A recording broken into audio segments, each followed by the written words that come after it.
In the world of Chainsaw Man, devils are real and they come in all shapes and sizes. Some look goofy and some look like something you would find out of H.P. Lovecraft story.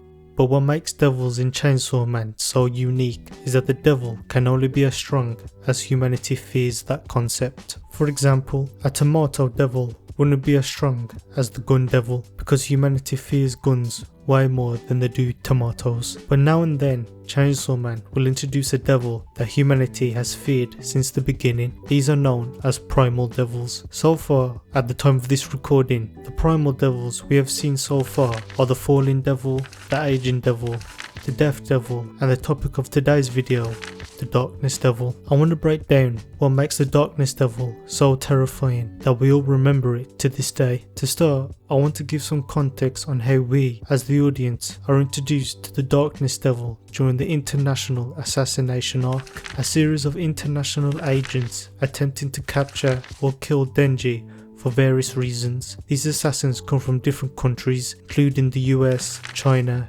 Germany and the Soviet Union, each with their own motivations and methods. Long story short, because I don't want to bore you man, an assassin named Santa Claus, yes, that's her real name, you gotta love Fujimoto, she ends up making a contract with the Hell Devil to transport Denji, Public Safety and Quan Chi with her fiends. All of them end up in Chainsaw Man's version of Hell, and it's different to say the least. When first reading the manga, this was our first time seeing what Hell looked like, and I wasn't expecting this. Keep in mind, this is where all the devils originate, so I was expecting something extreme, I guess, but I prefer Tasuki Fujimoto's depiction of Hell. It feels cold, massive, empty and surreal, with 1,000 doors in the sky, with the ground looking to be a grassy, flowery field with hills. So already Tasuki Fujimoto has put the audience in an unfamiliar place, one that feels uncanny but not threatening. It also helps that none of the characters have been here before, only the fiends can partially remember what this place is. Which leads me to my next point. I want to talk about how the fiends react and how it sets up the tone of something dangerous to come. We see Quan Chi's fiends freak out, one of them laughing hysterically, another one questioning why we're here. We see Power in silence, which if you already know Power, that's not normal for her, with her head down.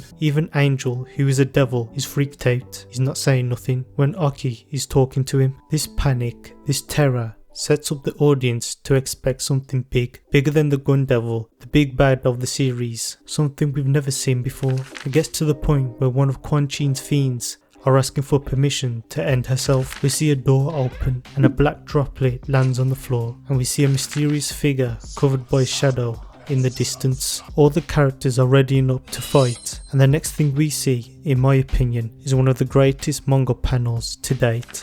We see severed astronauts praying to the Darkness Devil. This whole panel to me is just so genius, because the Darkness Devil is basically the concept of darkness and humanity's fear of it. What better way to show it than astronauts who go up into space in an endless sea of darkness. By the way, take a shot for how many times I said darkness.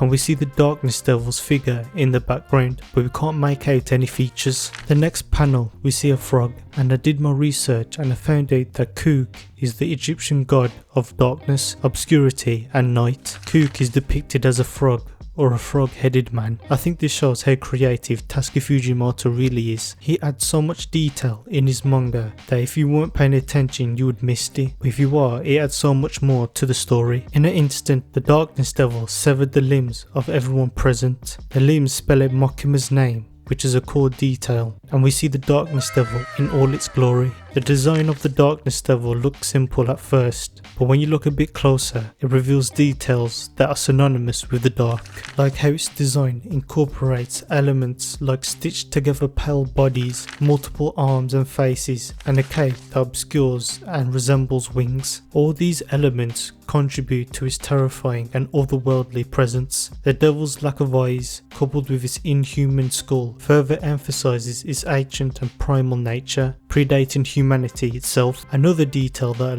I like how the manga panel borders are replaced with arms of everyone. It just showcases how creative Fujimoto can be when it comes to making villains terrifying. One public safety agent uses his contract with the Stone Devil to attack the Darkness Devil, and he does nothing. Immediately, this shows us how much of a threat the Darkness Devil really is compared to non-primal devils. Now look, listen man, this is when I started to lose my mind. Tatsuki Fujimoto does this thing where he introduces a bunch of characters and then later on he kills majority of them. It's why his stories are so engaging, because you never know what's gonna happen. He did the same thing when the Yakuza attacked public safety, and he does it again with the Darkness Devil, but it's turned up to 1,000,000. Beam tries to give Denji some of his blood and quickly gets killed by the Darkness Devil. Everyone is trying the hardest to damage the devil and nothing's working. The violence fiend tells Kobeni to take off his mask so that he won't be weakened by the poison, and he's giving it everything he has. The Darkness Devil says a language that we can't understand, adding to the mystery of the devil, and the violence fiend is killed throughout the fight. And keep in mind, the Darkness Devil is not even breaking a sweat while he's doing all of this. It's not until Makima comes to save everyone, and even she had trouble keeping the devil at bay. She tells the Hell Devil to send everyone back, and that's the first and final time we've seen of the Darkness Devil, and it was an effective one. When the arc is done, characters are still affected by the Darkness Devil. Characters like Power and Aki experience significant trauma after encountering the Darkness Devil, developing PTSD and struggling with the fear of vulnerability, showing the lasting effect the Darkness Devil had on our characters. When you think about Chainsaw Man, the Darkness Devil is not even a big part of the series, but its presence has a lasting effect, and I can't wait to see this arc get animated so that everyone can experience the Darkness Devil. If you enjoyed watching this video, please like, subscribe, and I hope you have a good day.